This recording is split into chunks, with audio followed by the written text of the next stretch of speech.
Now, Malaysia is facing a hung parliament after a tightly contested general election delivered no clear winner. Opposition leader Anwar Ibrahim says his coalition has enough support to form a government. His rival and former Premier Muhyiddin Yassin has also claimed a win.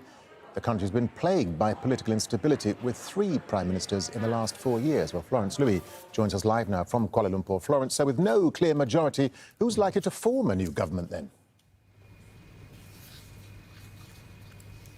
That's right. So if we take a closer look at the results, the main opposition bloc, the Alliance of Hope, now they have 82 seats in Parliament. That puts them the biggest bloc, but that's still not enough seats to form a simple majority. And not only that, that's fewer seats than they had gained in the last elections in 2018, which means the opposition hasn't managed to increase its support. Now, the dark horse of this race is the National Alliance, led by Muhyiddin Yassin. The main parties in this alliance are the Malaysian Islamic Party, which supports Islamic law, and also Bersatu, a party that champions keeping special rights for the Malays, the dominant ethnic group in this country who are all Muslims. Now, the horse trading and the negotiations has already started. Muhyiddin Yassin is in Sarawak. He's met with the Sarawak leader.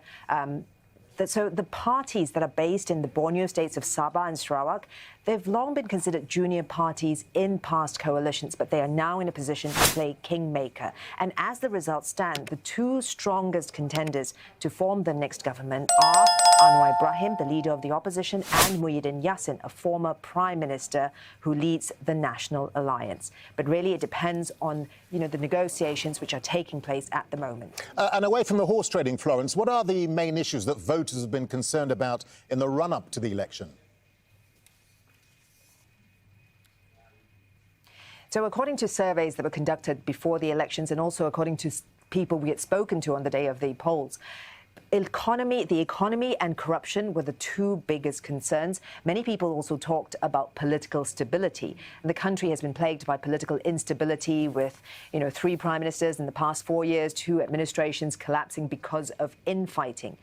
But if the same parties work together again to form the next government, the same parties that had been in power before Parliament was dissolved, then some issues will still remain, including political instability, because that partnership, even though they were working together for around 2 years, they still were beset by infighting. Not only that, that means the National Front, many of whom their top leaders have been tainted with corruption charges, they will still form part of government if this partnership works together again.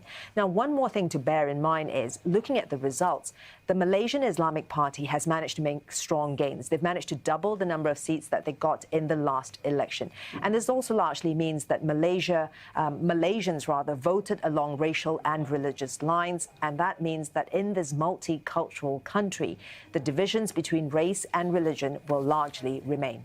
All right, Florence Louis live for us there in Kuala Lumpur. Florence, thank you.